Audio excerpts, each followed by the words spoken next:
Hello everybody, Kemo Sabi here, coming at you with another video. This one's off of NSMB webpage, with the topic of mountain biking's worst enemy.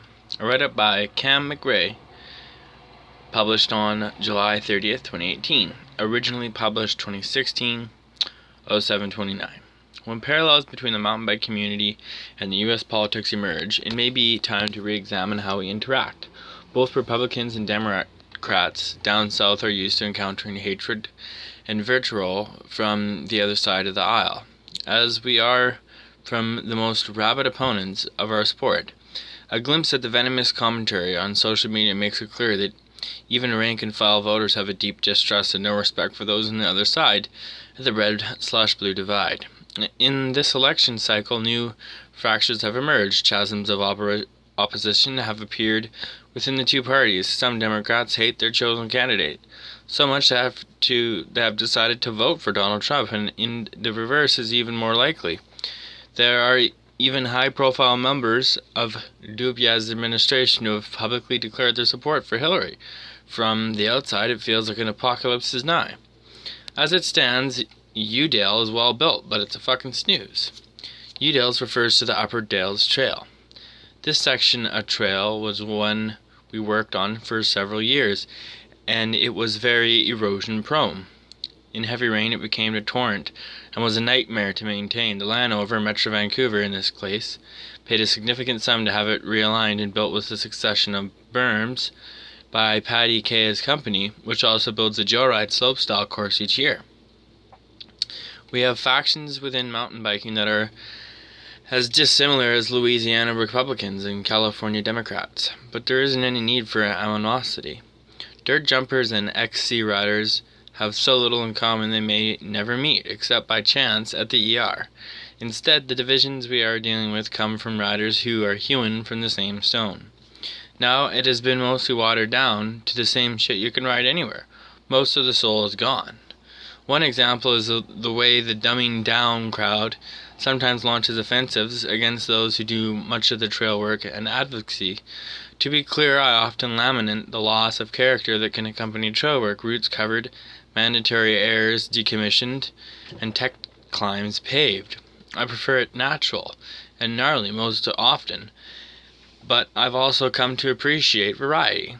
And with NSMB webpage, having adopted trails for 4 consecutive years, I have some perspective on the realities of trail building and dealing with landowners.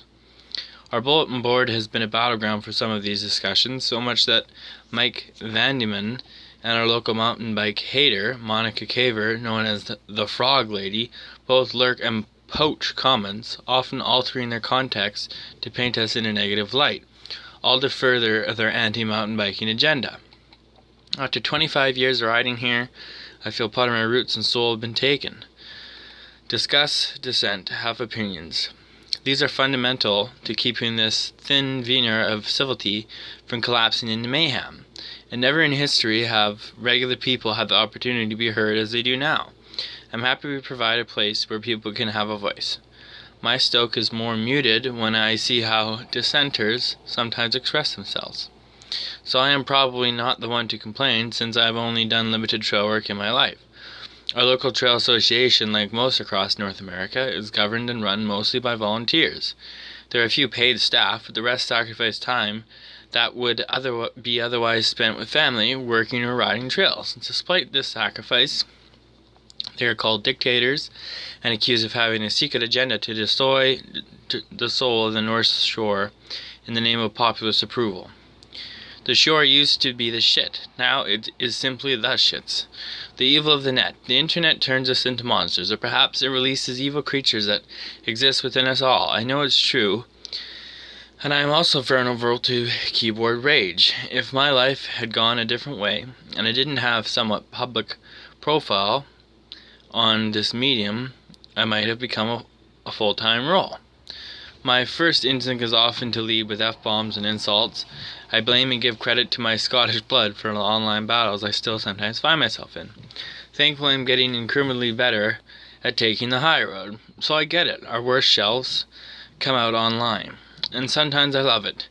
If it's Richard Dawkins schooling an evolution denier, The more guns ablazing, the better. But when it's mountain bikers hacking on volunteers who do vital work to preserve and expand our access to trails, it makes my Scottish blood boil.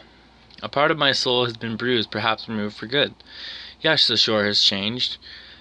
There was a time when there was very little trail maintenance, and the trails were slowly disintegrating, which is a sure way to preserve the gnar.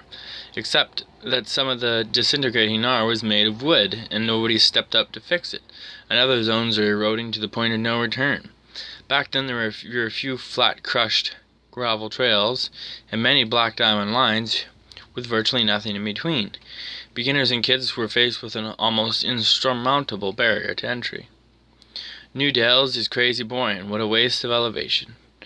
There is still challenge aplenty on Frome, Seymour, Cypress, but the busiest trails are those that can be ridden by everyone. There are 72 single-track trails on Frome, according to Trail Forks. Of those, 7 are rated as green, 19 as blue, 30 as black diamond, and 14 as double black.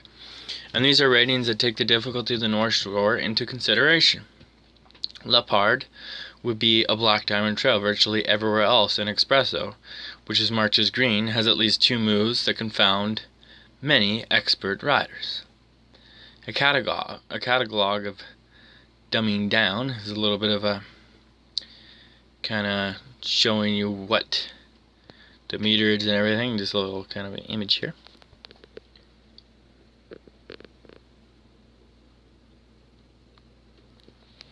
And if threats of lawsuits are what dictate current mountain bike riding trail ethos, then the NSMBA no longer has any real purpose and is obsolete. But I digress. My point isn't that trails aren't getting easier. There are more accessible lines in our riding area than have been. And I'm not saying people shouldn't have opinions. I am trying to make 2 other points. Don't be a dick. A mountain bike crapping out on the volunteers who build, maintain, and advocate for the trails you ride is like shitting on your own doctor because she isn't saving your life in a way that pleases you. Have opinions, express them, and get off your condescending horse to express them, and have some perspective and gratitude for what those people do on your behalf. For fuck's sake. As mentioned, prone to keyboard rage. Provide an alternative way forward. I have ridden with several past and current NSMBA board members, and many of them are better riders than I. They appreciate challenging trails, and I know they work hard to preserve them and to maintain the arduous creative spirit builders like Digger and Dangerous Dan embedded in our mountains. The harsh reality is that there are landowners and they are lawyers to wrestle with. The days of building whatever you want are gone. Great strides have been made because the bureaucrats and politicians who grant access have come to trust our trail association. That trust was hard won, but it would be easily lost. Lamenting the changes, blaming the NSMBA, and providing no alternatives is the strategy of the professional complainer. It is of absolutely no use, and yet it does damage. If you have some mystical power that would convince landowners to build new gnarly trails exactly the way you want them, let us in on the secret. Otherwise, have some respect for their effort and realize that you are hacking on people who are working on your behalf. Many of them working for free. By all means, lament the loss of trails and distinct sections you love. There are times when the loss of a single route has felt tragic to me. Sing their praises and express your desire to preserve them. But recognize the realities that accompany legitimacy. And then have some gratitude for the work done to allow us to ride our bicycles on challenging and interesting trails that literally cast a shadow over one of the largest cities of the west coast of North America. Or whether you happen to ride. While our sport is gaining traction in the mainstream, it remains a misunderstood fringe activity with an identity problem in most contexts. We are seen either as reckless daredevils or lycra-clad leg shavers. Those who fail to recognize that riding bicycles in the woods is a healthy pursuit that allows us to move through the wilderness with very little impact will continue to do what they can to damage our reputation in an attempt to restrict our access. Don't shut up. Continue to express opinions, but for the love of Jeebus, let's recognize that the internet trends to make us a-holes, even to each other, and to take a deep breath before putting those damaging fingers to the keys. FFS. Long live the North Shore. there you have it, everybody. A little interesting write-up about the North Shore and about, I guess, some changes and stuff that's been happening to it. Hope you enjoyed it. It'd be awesome if you subscribed, and great if you leave me some comments. Kemo, Sabi out, and we'll see you in the next one. Thanks, everybody.